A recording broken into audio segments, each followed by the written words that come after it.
तरी कवी थांबले नाही. 100च लोक राहिले तरी कवी थांबले. 4च लोक राहिले म्हणून 1 2 3 4.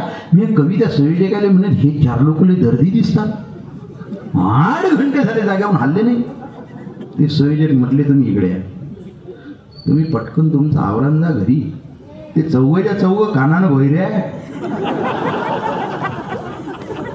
एकाला ऐकू येत नाही तिच्यातल्या सेन्सर घेतले डायनो उडले करंट येत नाही. आता घरी सण होत नाहीत म्हणून इथं आणून ठेवले ते. आता इथं झोपणार आहे ते. तरी आमच्यातला एक कवी म्हणे नाही नाही नाही मी या 4 बहिरांना राहिलो होतो. आवाज गावात गेला. गावातले लोक काट्या घेऊन आले. नाहीला झाला, जेवण झालं, झोपायची वेळ आलेली आहे. काळ्या घेऊन आले तरी कवीची कविता चालू. असे 100 फुटावर आले तरी कवी थांबला नाही. खतरनाक असतात कवी. 10 फुटावर आले तरी थांबला. त्यातला एक पैलवान पुढे आला, त्यानं काळी आदळली. त्याच्याकडे बघितलं, हा म्हणजे आता संपलं म्हणे, आता कविता घेत नाही. तो स्टेजवर शोधायला लागला पैलवान इकडे तिकडे. काय शोधताय म्हणे, कोणाला शोधताय? झालं म्हणे माफ करा, आता कार्यक्रम करत नाही. तो पैलवान म्हणे नाही तुमचं चालू द्या, तुमची चुकीच नाही. तुम्हाला इथं कोणी बोलावलं त्याला बघतो मग तुम्हाला बघतो. मला इथं बोलावणारे विकत जे काय बघायचं ते त्याच्याकडे बघून मी कार्यक्रम करून. साधा कवी आहे का तुम्ही? कवी पुस्तकातच वाचले असतील. हे खतरनाक कवी आहे. मी आयसीयू मध्ये बडबड केलेला आहे. आयसीयू मैदान तुम्हाला माझा ऍक्सिडेंट झाला होता. सांगू का शेवटचं? ऍक्सिडेंट झाला होता. ऍक्सिडेंट तुम्हाला पुणे मैदान सगळे. तुम्हाला सासवड कोणाकोणाला माहिती आहे? सासवड, त्या सासवडच्या जो काळेवाडीचा घाट आहे. आपण खोटं काही बोलत नसतो हा, सगळं आपल्यात असतं ते. मी मगाची भोंग्या कवितेमध्ये जी नावं सांगितली की नाही, तुम्ही आमच्या गावात आले, पाटील साहेब येऊन गेले आमच्या गावात, विश्वास पाटील, ते सगळ्याची भेट दिली करून मी बऱ्याच लोकांची. सगळं आपल्याकडे असतं ते. त्या काळेवाडीच्या घाटात माझा ऍक्सिडेंट झाला 10 वर्षाच्या आधी. ऍक्सिडेंट झाल्या झाल्या डायरेक्ट आयसीयू मध्ये ऍडमिट केला आपल्याला. ते जनरल वार्ड चिल्लर गोष्टीमध्ये आपण इंटरेस्ट नाही. Direct ICU. ऍक्सिडेंट होण्यासाठी कारण काही फार मोठं नव्हतं. रस्त्याचं बांधकाम चालू होतं. बोर्ड लागलेलं होतं. बोर्ड वाहने वळून घ्या, वाहने वळून घ्या. बोर्ड बघितलं, म्हटलं हे शिवाजी महाराजांचा मावळा आहे. वळणार नाही. सरकीच घातली गाडी. बोर्डच वाकडा. 2 वर्ष बोर्ड वाकडं होतं ते. महाराष्ट्रभर मी सांगायचो माझा पराक्रम बघायचा आहे, सासवडच्या घाटात बघा. नाद करा, हसायचा विषय नाही. नाद करायचा आपला. बोर्डच वाकडं केलं, मी बी वाकडा झालो. जाग आली तेव्हा डायरेक्ट आयसीयू. ते डॉक्टर, ते कंपाऊंडर, ते सगळी लोक, त्याचं शिवणकाम चालू होतं डोळ्याजवळ. मला जाग आली पण डोळा उघडत नव्हता. हेल्मेट फोडून दगड आतमध्ये गेलेला होता. तेव्हापासून कविता चांगल्या आल्या माझ्या. लोक मला म्हणतात हा कवी डोक्यावर पडलेला. खरं आहे ते, खरं आहे. डोळे उघडत नव्हते, जाग आली. पण ते डॉक्टर डोळ्याजवळ काहीतरी त्याचं कुरकार कुरकार कुरकार चालू होतं. म्हणून मी त्याला पहिला प्रश्न विचारला. म्हटलं डॉक्टर साहेब डोळ्या गेला का? थांबा म्हणे, जाग आली. याला गेला नाही म्हणे, तोच वाचवायचा चाललाय. म्हटलं वाचवायचा आहे त्याला? म्हटलं का? म्हटलं अहो बऱ्याचशा वेदना त्यानं बघितल्या आणि समाजाच्या बऱ्याचशा वेदना त्याला अजून बघायच्या. कवी आहे का म्हणे तुम्ही? म्हटलं हा. एक शब्द बोलू नका म्हणे तुम्ही. आता कवी म्हटलं की बळबळ करायची सवय. तुम्ही सुई झाले म्हणे डोळ्यात. मी शांत बसलो. म्हटलं बा डॉक्टरच्या नादी लागण्यात अर्थ, त्याच्या आधी सुई आहे. काय सिव्हिल सांगता येत? कामाची गोष्ट सिव्हिल. मग मी शांत बसलो. डॉक्टर शांत बसलं नाही. थोड्या वेळा डॉक्टर म्हणे का हो तुम्ही कवी आहे? म्हटलं हो. तुमचं डोकं फुटलं? म्हटलं हो. मग काही 4-5 कविता पडल्या नाही म्हणे डोक्यातून टेपला. आता कवीच्या नादी लागावं का? 4-5 कविता पडल्या नाही म्हणे टेपला. म्हटलं साहेब आपल्या कविता डोक्यातून पडू शकत नाहीत नाही का? म्हटलं आपल्या कवितांचा उगम डोक्यात होतच नाही. आपल्या कविता काळजातच जन्म घेतात, काळजातच राहतात आणि थेट समोरच्या काळजातच पोचतात.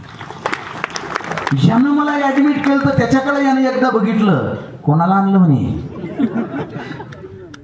तुम्ही आज शिवा म्हणे, उद्या कळलं तुम्ही कोणतं पोतं शिवलं. आणि बळबळ करते म्हणे आयसीयू मध्ये. काही वेदना बिदना होतात काय म्हणे, ओठ शिवला, डोळे शिवले म्हणे, तुझे डोळ्याला 4 टाके आहेत म्हणे, मस्तकाला 8 टाके मारले म्हणे, मस्तक शिवलं, काही वेदना बिदना होतात का नाही?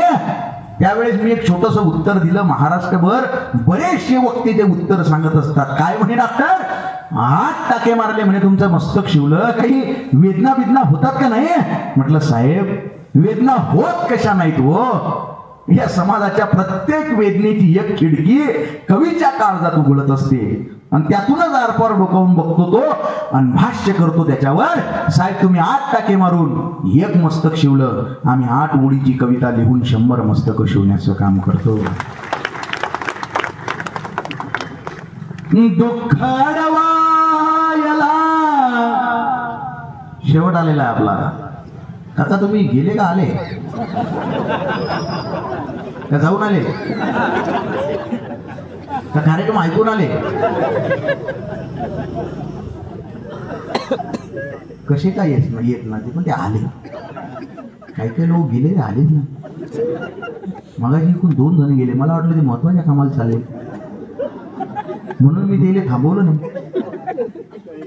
हे काम अत्यंत महत्वाचं काम असते. राष्ट्रपती सुद्धा ते काम थांबवलं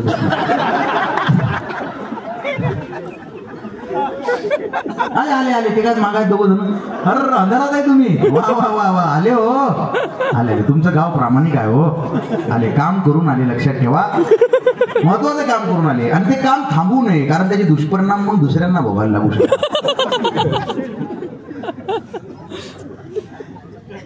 झाला कार्यक्रम शेवटावर आलेला आपला. आता बोर झाले का तुम्ही?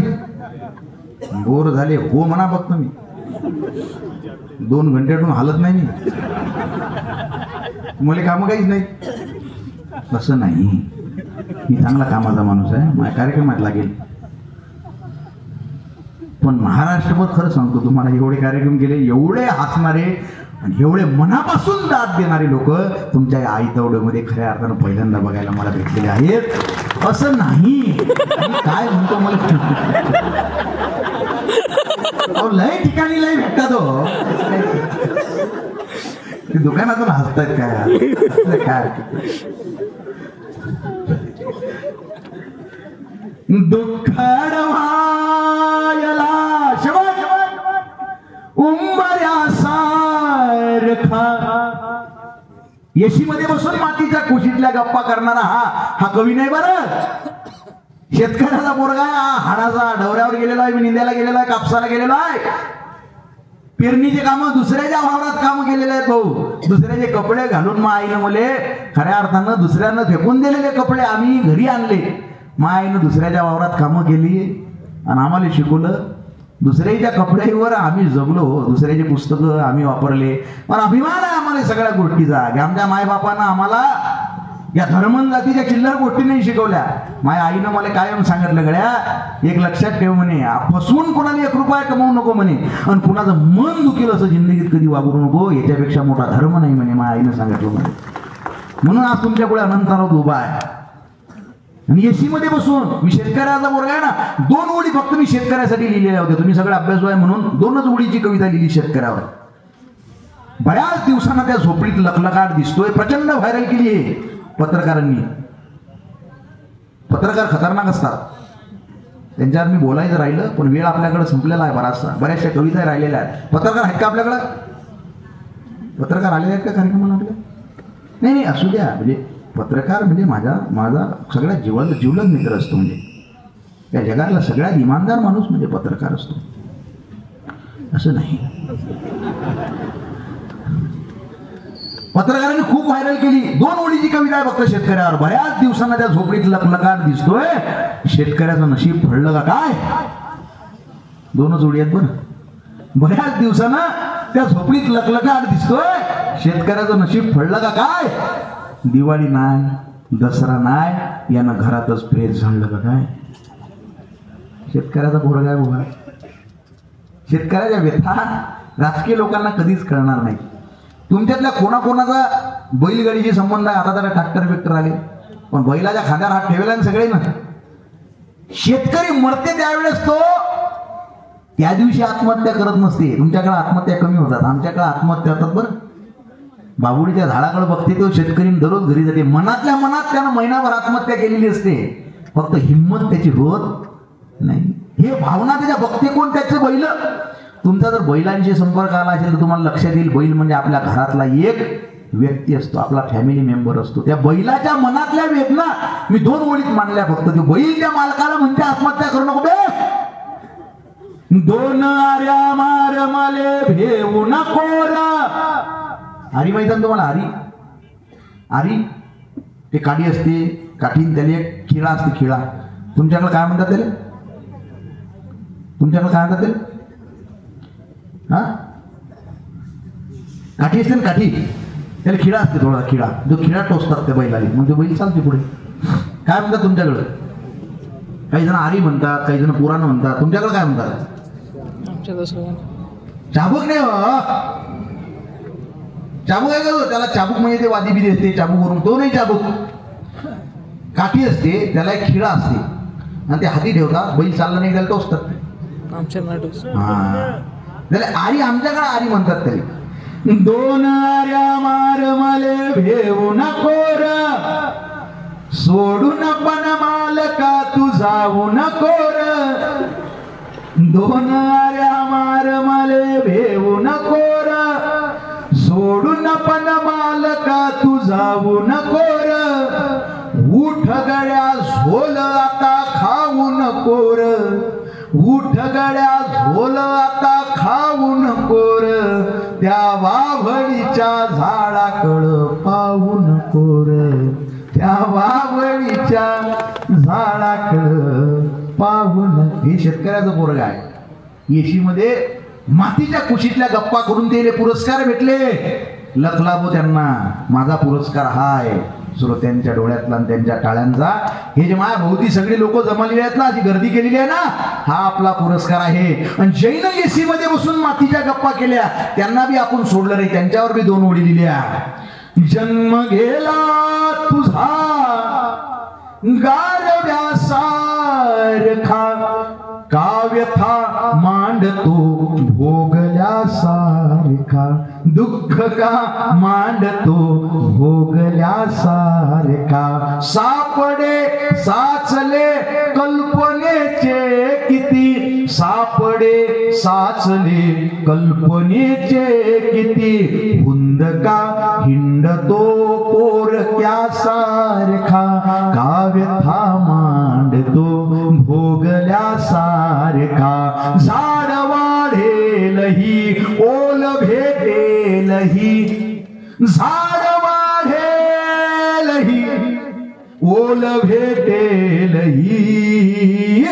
आत जा तू जरासा मुळासारखा, काव्यथा मांडतो भोगल्यासारखा. दुःख अडवायला उंबऱ्यासारखा, मित्र वनव्यामध्ये गारव्यासारखा, मित्र वनव्यामध्ये गारव्यासारखा. वाट चुकणार नाही जीवनभर तुझी. मित्र या जगातला सगळ्यात जवळचा. गौतम बुद्धांनी सांगितलं, जा धर्मपंथ पक्ष लिंग वर्ण भेद सीमा प्रांताच्या पलीकडे या जगातलं एक नातं आहे, त्या नात्याचं नाव आहे मैत्री. त्यामुळं लक्षात ठेवा, तुमच्या या गावामधनं मी चाललोय, आपलं नातं काय आहे? मैत्रीचं. विश्वास पाटील हा माणूस त्या कोल्हापूरला माझ्यासोबत खंबीरपणे पाठीशी उभा असतो. आज माझ्या कार्यक्रमात आला. काय नातं आहे आमचं? जेव्हा भावाचा मित्र आहे माझा. तुमच्या या गावाजवळ गणेश लोडगे नावाचा एक मित्र आहे माझा, गणेश लोडगे. पारगाव असणारे गणेश, त्या पारगावचा पोरगा आहे. महाराष्ट्रातले जे टॉपचे वक्ते आहेत की नाही, राज्यस्तरीय वक्तृत्व स्पर्धांमधले जे टॉपचे 10 वक्ते असतील, त्यातला एक वक्ता तुमच्या गावाजवळ आहे बरं, पारगावजवळ, गणेश लोडगे. आज कार्यक्रमाला हजर आहे ते माणूस. दीपक पांढरवळे, अरे तो अभिनेता आहे, सहाय्यक निर्देशक आहे, तो आता शिक्षक आहे, कवी आहे. हे मित्र सगळे काय नातं आहे आमचं? मैत्रीचं हो. त्यामुळे तुमच्या गावात जर मित्र असतील की नाही, मित्रांसाठी आयुष्यभर लढत राहिलं पाहिजे बरं. मैत्रीवरची ही कविता महाराष्ट्रानं फार डोक्यावर घेतली आपली. प्रचंड व्हायरल केले. पण मला सगळ्यात जास्त आनंद कुठं झाला माझ्या कवितेचा, की माझ्या कवितेनं दुभंगलेली मन जोडण्याचं काम केलं. दुःख अडवायला उंबऱ्या सारखा, तुम्ही ऐकली कविता आहे? हा. मित्र वनव्यामध्ये गारव्या सारखा, वाट चुकणार नाही जीवनभर तुझी, वाट चुकणार नाही जीवनभर तुझी. एक तू मित्र कर, एक तू मित्र कर, आरशा सारखा मित्र वनव्यामध्ये गारव्या सारखा. आत्महत्याच करणार नाही कुणी, आत्महत्याच करणार नाही कुणी. मित्र असला जवळ जर मनासारखा, मित्र वनव्यामध्ये गारव्या सारखा. का उगा हिंडतो देव शोधायला. शेवटची कविता आहे मैत्रीसाठी. पुराणातल्या कथांची गरज नाही. अरे हा कोरोनाचा काळ जरी बघितला तर आपल्या लक्षात येईल एकमेकाला हात लावत नव्हते हो लोक. अशा काळात मित्रांच्या आई वडिलांना पाठीवर घेऊन हॉस्पिटलमध्ये ऍडमिट करणारे मित्र या समाजात होते. म्हणून हा कोरोनाचा काळ आपण यशस्वीरित्या पार करू शकलो. या कवितेचे 1 लाख व्हिडिओ तयार झाले. त्या युट्यूबला, इंस्टाग्रामला सगळीकडे तुम्हाला ही कविता दिसेल.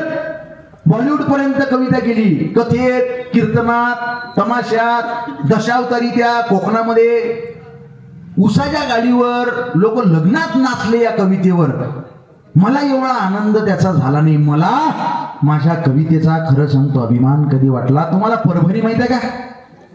परभणीवरनं संध्याकाळी 5:30 वाजता मला एक फोन आला. मला म्हटला दादा 2 मिनिटं वेळ आहे का? म्हटलं बोला.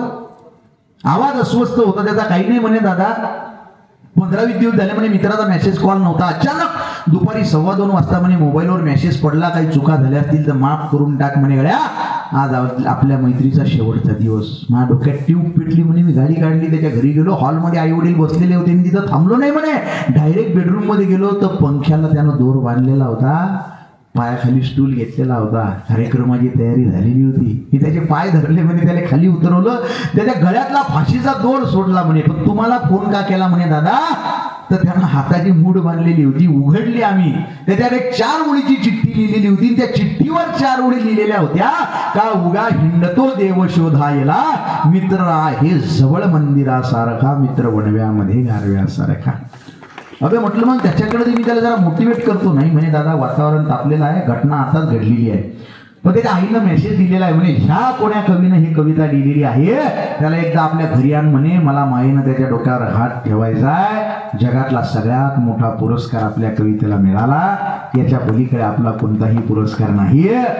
मित्र गरीब असतो, मित्र श्रीमंत असतो, मित्र कसाही असू द्या. तुमच्या गावात एक गोष्ट सांगतो फक्त. एखादा श्रीमंत असते ना, आपला एखादा मित्र गरीब राहते. आपण इंजिनियर, डॉक्टर, वकील, नेता, बिझनेसमॅन काही होतो. मित्राला कधी सांगू नका, ऍटिट्यूड दाखवू नका की मी मित्र आहे बुवा, मी असा आहे तसा आहे. मित्राच्या पुढे आले फक्त आपण मित्र असलो पाहिजे. मित्र गरीब असतो, मित्र श्रीमंत असतो, मित्र हुशार असतो, मित्र मंद असतो, पण तो जोपर्यंत सोबत आहे ना, दुःखासाठी काळजाचा दरवाजा बंद असतो. मित्र शमळा जरी असला तो तुम्हाला कधी आत्महत्या करू देणार नाही. म्हणून एक तरी आपला मित्र असला पाहिजे आणि मरेपर्यंत आपण तो जपला पाहिजे. एकदा फक्त हात वर करा बरं, कोणाकोणाला जिवलग मित्र आहे किंवा जिवलग मैत्रीण आहे. एकदा हात वर करा. वा वा, जिवलग मित्र मैत्रीण आहे, क्या बात आहे. हात खाली करा. मला प्रचंड आनंद झाला. वा वा वा. इकडे सुद्धा बाहेरच्या लोकांनी, बऱ्याच लोकांनी हात वर केले. एवढे हात वर करणारे लोक महाराष्ट्रात मी पहिल्यांदा बघितले असं नाही, हे तर मला माहित आहे. पण मला आनंद झाला एवढ्या लोकांनी हात वर केले. पण तरी काही काही लोकांनी हात वर केलेले नव्हते. याचा अर्थ तुम्हाला जिवलग मित्र किंवा मैत्रीण नाही. मग तुम्ही एक काम करा, घरी गेले की एकदा किचन मध्ये जा, एका कपात पाणी घ्या, उडी मारा त्याच्यात. मैत्री नाही ते या जगात काही नाही हो. मित्र आपल्या जगण्याचं साधन आहे. एक मला छोटासा मेसेज आला, शेवटचं सांगतो, एवढा व्हायरल केला महाराष्ट्रानं की घर में आग लग गई, सब जल गया, सब रिश्तेदार आए, चाहने वाले आए, चर्चा करके चले गए, पूछताछ करके चले गए। बस एक दोस्त आया जिसने पूछा अभी क्या क्या बचा है, अबे क्या क्या बचा है? मैंने कहा अबे सब कुछ जल गया, बस मैं बचा हूं, बाकी बचा ही क्या है? तो उसने गले लगाकर कहा अबे पगले फिर जला ही क्या है? गाऊगा हिंडतो देव शोधायला, काऊगा हिंडतो देव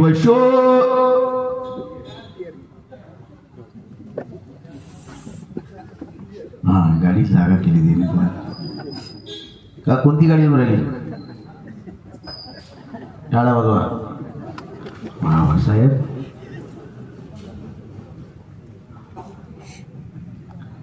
साहेब कुठून बाहेर घेऊन आले वाटते?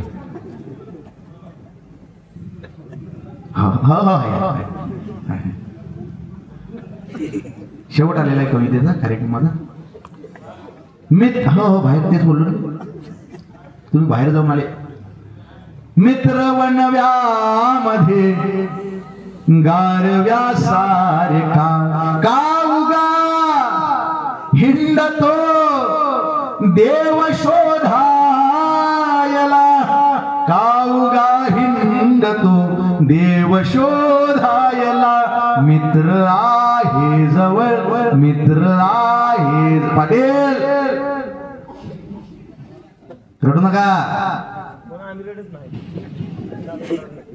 देव कुठे आहे का दुसरीकडे? हे का मित्रात आपले पाठीमागे. काऊगा हिंडतो देव शोधायला, काऊगा हिंडतो देव शोधायला, मित्र आहे जवळ, मित्र आहे जवळ, मंदिरासारखा, मित्र वनव्यामध्ये गारव्यासारखा, चालताना मध्ये रात आली कधी, चालताना मध्ये रात आली कधी, मित्र येतो पुढे, मित्र येतो पुढे, काजव्यासारखा, मित्र वनव्यामध्ये गारव्यासारखा, मैत्री चाटते गाय होऊन मना, मैत्री चाटते गाय होऊन मना, झाबिलग दूतिला, झाबिलग दूतिला, वासरासारखा, मित्र वनव्यामध्ये गारव्यासारखा, फेक तू मुखवटे भेट झाल्यावर, फेक तू मुखवटे भेट झाल्यावरी, भेट रे दोस्ता, भेट रे दोस्ता, दोस्ता सारखा, मित्र वनव्यामध्ये गारव्यासारखा, जाळताना मला देह ठेवाळसा. शेवट आपल्या कवितेचा सुद्धा आणि आपल्या या काव्यमय समाज प्रबोधनाचा सुद्धा शेवट फक्त जाताना एक मुद्दा माझा लक्षात ठेवून जा. मैत्रीच्या मध्ये येणारी सगळ्यात दलिंदर गोष्ट कोणती असते तर गैरसमज, मिसअंडरस्टँडिंग. त्यामुळे तुमचा काही गैरसमज झालेला असेल, मित्रांशी वाद झालेले असतील तर फोन करा, माफ करा, माफी मागून टाका, काही शिल्लक राहत नाही. तुमचे कोणाची वाद झालेले असतील सांगतोय, वा वा वा वा, असंच पाहिजे हसत खेळत आपल्याला. कॉल करा, माफ करा, माफी. अबे आपल्या आधी 100-150 वर्ष आधी काय राहतं, काही शिल्लक राहते का? गावात सुद्धा तुमच्या भेदभाव असतील काही, विसरून जा सगळे, काही शिल्लक राहत नाही. 100-150 वर्ष आधी जी लोक आपल्या गावात होती, आज त्यातला एकही माणूस जिवंत नाही हो. आपल्यानंतर 100-150 वर्षानंतर आपल्यातला एकही चेहरा जिवंत असणार नाही. आपले फोटो झालेले असतील, भिंतीला लावतील आणि येणारी पिढी ते फोटोही काढून टाकील, घरात जागा नाही म्हणून. काही शिल्लक राहत नाही हो. आपला फोटो काढून ठेवला आणि 500 वर्षानंतर जर दाखवला, येणाऱ्या पिढ्यांना तुमच्या गावात 500 वर्षानंतर कोण पिढी असेल माहित आहे का? ती चर्चा करतील आपले पूर्वज असे दिसायचे. भरलेला सभागृह होती, ग्राउंडवर कार्यक्रम होता, अचाट पब्लिक होती, दुकानात लोक ऐकून राहते. बेबिया गेठापासून एक कवी बोलत होता, साऊंडवाल्याचं लग्न राहिलं होतं, नंतर झालं. चर्चा करतील पूर्वत झालेले असू. काय सोबत राहते दादा?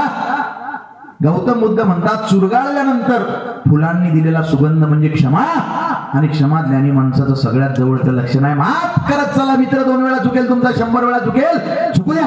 त्याला सांगा मी तुझ्या पाठीशी आहे.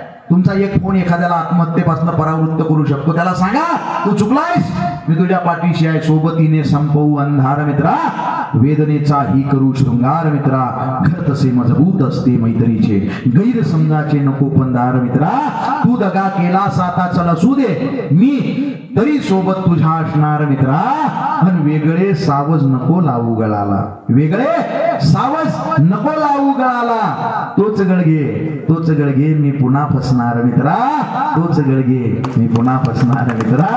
या कवितेचे एवढे व्हिडिओ झाले, तरुण लोक फॅन झाले, पण तुम्हाला सांगायला मला प्रचंड आनंद होतो. जास्तीत जास्त याचे फॅन ज्येष्ठ लोक आहेत, म्हातारी लोक आहेत. म्हाताऱ्या लोकांना मैत्रीचा खरा अर्थ कळलेला आहे. मला आश्चर्य वाटलं, पुण्याहून 84 वर्षाच्या आजोबांचा मला फोन आला. मला म्हटले आय एम रनिंग 85. 85 वर्षाचा हिरवागार तरुण आहे म्हणे मी. म्हटलं मग माझे मित्रच म्हणे 71, 78, 77. म्हटलं मग आम्ही गेट टुगेदर घेतो म्हणे बाबू प्रत्येक महिन्याच्या पहिल्या बुधवारी. म्हटलं मग काही नाही म्हणे बाळा, आमच्यातल्या कोणीतरी विकेट पडलेली असते.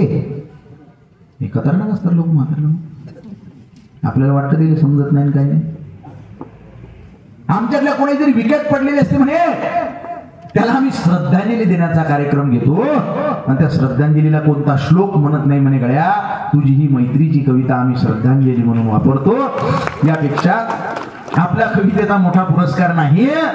मित्र बनव्यामध्ये गारव्या सारखा शेवट जाळताना मला देह ठेवासा. दक्षिणेकडे पाय करा, उत्तरेकडे पाय करा. मला जाळताना कसं ठेवा, माझी शेवटची इच्छा. जाळताना मला गणेश तू असणार आहेस बरं. काय शिल्लक राहायचे का?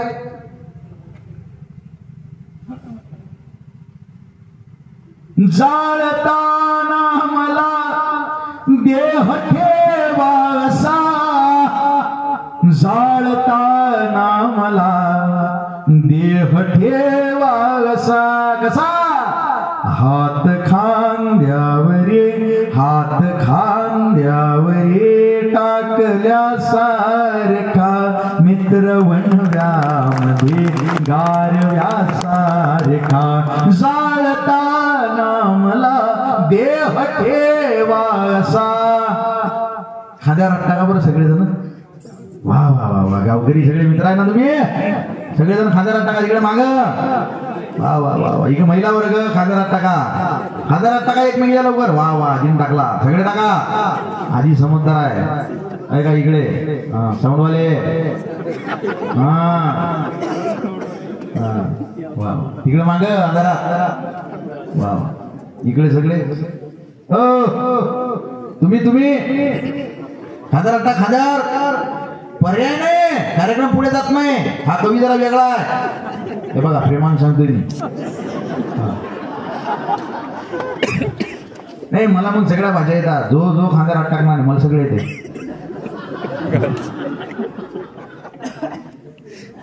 हात काढले खांद्यावर मग तुम्हाला सगळ्या तुमच्या आईची शपथ आहे खांद्यावर हात टाका. मला माहित आहे मी हाडाचा कवी आहे, साधा माणूस तुझे. हा इकडे महिला वर्गाने टाकला, म्हातारे कुतारे लोक टाकून राहिले तुम्हाला. इकडे टोपीवाले काका, हो इकडे इकडे इकडे खांद्यावर टाका. कोणातरी कोणीतरी मित्र बनवा पटकन पटकन. हा टाका हात खांद्यावर. झाला कार्यक्रम संपत आलेला आपला. इकडे गाडीवर खांद्यावर टाका तुम्ही. हा वा वा वा, तुम्ही टाक त्याच्या खांद्यावर. मित्रांनो तुम्ही, हा मैत्रीशिवाय या जगात. हा बरोबर आहे. तुम्हाला प्रेमाची भाषा आहे, जो खांद्यावर टाक. नाही बा मी चांगला बोलतोय ना, जरा आध्यात्मिक बोलतोय. मग ऐका ना, माझ्यासोबत 2 वेळी म्हणा फक्त. काय ज्याला ज्याला तोंड आहे तो प्रत्येक माणूस म्हणणार आहे. लहान झालं पाहिजे ना, मोठं होऊन काय माणसाला मरायला लागते. लहान राहिलं पाहिजे. तुकोबाराय सांगतात ना, लहानपण देगा देवा मुंगी साखरेचा रवा, ऐरावत रत्न थोर त्याशी अंकुशाचा मारा, जया अंगी मोठे म्हणा तया यातना कठीण, खांद्यावर हात काढू नका. हे पहा, तुम्हाला सगळ्यांना तुमच्या वडिलांची शपथ खांद्यावर टाका. आता माझ्यासोबत 2 ओळी म्हणा, म्हणसाल ना सगळे, म्हणसाल ना. मी अख्ख्या महाराष्ट्रात तुमचं नाव सांगू शकतो गावाचं. हो, मित्र वनव्यामध्ये गारव्यासारखा, मित्र वनव्यामध्ये गारव्यासारखा, जाळताना मला देह ठेवासा, जाळताना मला देह ठेवासा, हात खांद्यावरी, हात खांद्यावरी टाकल्यासारखा, मित्र वनव्यामध्ये गारव्यासारखा, दुःख अडवायला उंबऱ्यासारखा, मित्र वनव्यामध्ये गारव्यासारखा, गारव्या